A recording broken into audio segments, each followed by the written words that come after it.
Olá, sou o pastor Sidney Isaías. Sejam bem-vindos a mais uma reflexão. Queridos, quero agradecer aos meus amigos e amigas que se tornaram parceiro aqui do canal. Parceiro por meio da inscrição, do compartilhamento e dos comentários. Quero agradecer os meus agradecimentos. E a você que ainda não se inscreveu, faça-o agora. Inscreva-se, compartilhe, comente. Sejam bem-vindos. Queridos, o texto que iremos abordar hoje encontra-se no Evangelho de João, capítulo 12. Nós vamos ler do verso 18 e seguintes.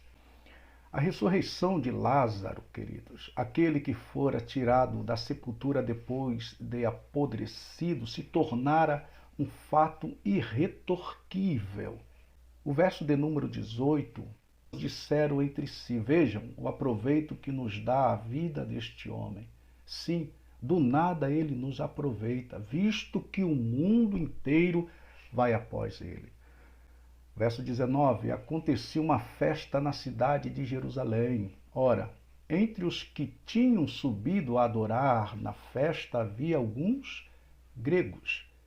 Estes então dirigiram-se a Filipe, que era de Betsaida da Galiléia, e pediram-lhe a chance de terem uma entrevista com Jesus. De fato disseram: Senhor Filipe, nós muito gostaríamos de conversar com Jesus. Ora, Filipe chamou a André e contou a ele. Então ambos foram juntos falar com Jesus a fim de pedirem essa audiência para os gregos. Pois bem, queridos, André e Filipe foram dizer isto a Jesus com a alegria, queridos, de discípulos que veem o seu mestre sendo objeto do interesse dos seres humanos mais refinados da terra. Amados, os gregos eram o mundo que dava cultura até mesmo aos dominadores da terra, aos romanos. Jesus ouviu a notícia vinda de Filipe e André. Dizem que era uma proposta para que ele se mudasse na Grécia cultural, pois lá as mentes eram abertas e ele teria a chance de espalhar a sua mensagem por toda a terra. Não iria haver a hostilidade e inveja que sofria entre os judeus religiosos. Além disso, queridos, ninguém deve esquecer que os próprios líderes religiosos reconheciam que a ressurreição de Lázaro era inequívoca e que o mundo inteiro estava vindo após ele. A decisão, portanto, já estava tomada. Matá-lo era a saída. Até os passarinhos de Jerusalém sentiam tal vibração. Queridos, de um lado, a visita dos gregos significava que o caminho para a glória dos homens estava aberto. Jesus não havia transformado pedras em pães, e nem pulado do pináculo do templo, e nem adorado ao diabo a fim de herdar o mundo.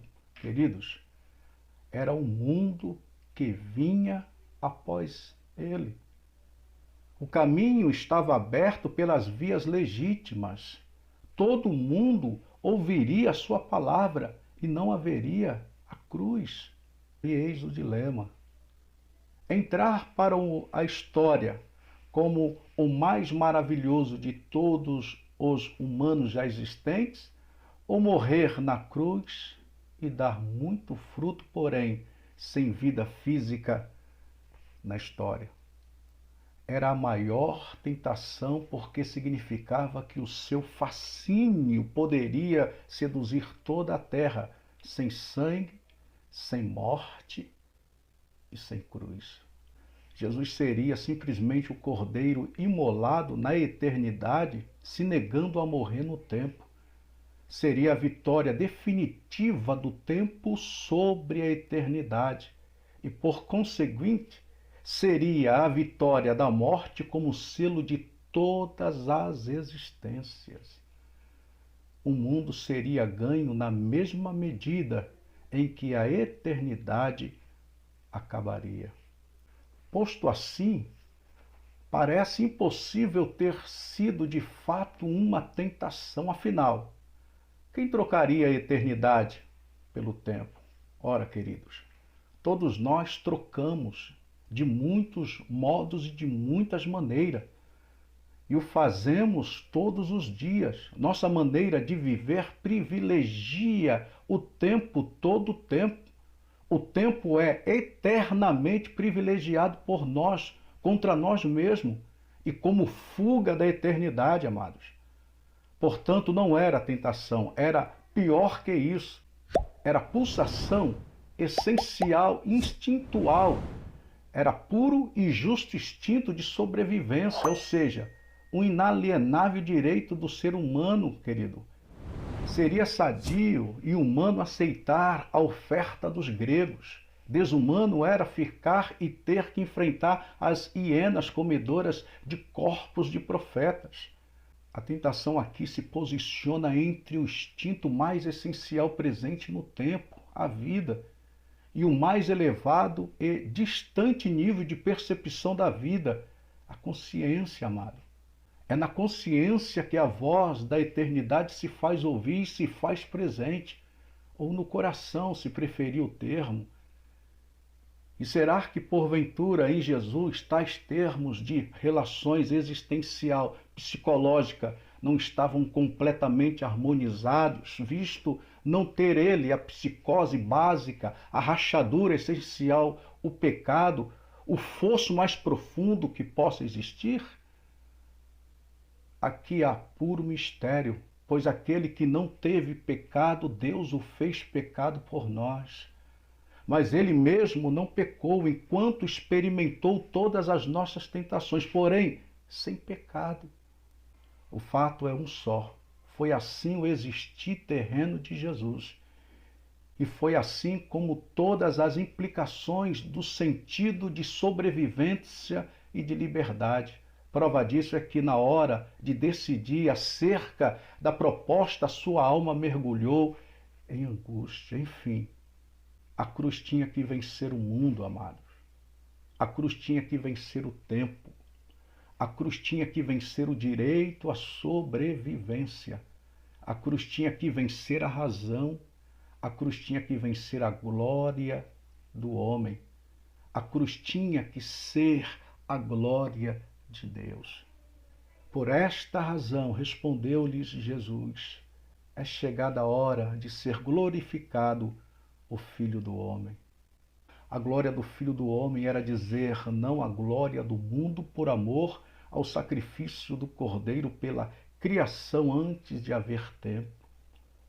Somente aqui neste ponto a árvore do conhecimento do bem e do mal poderia ser, enfim, derrotada como sedução essencial.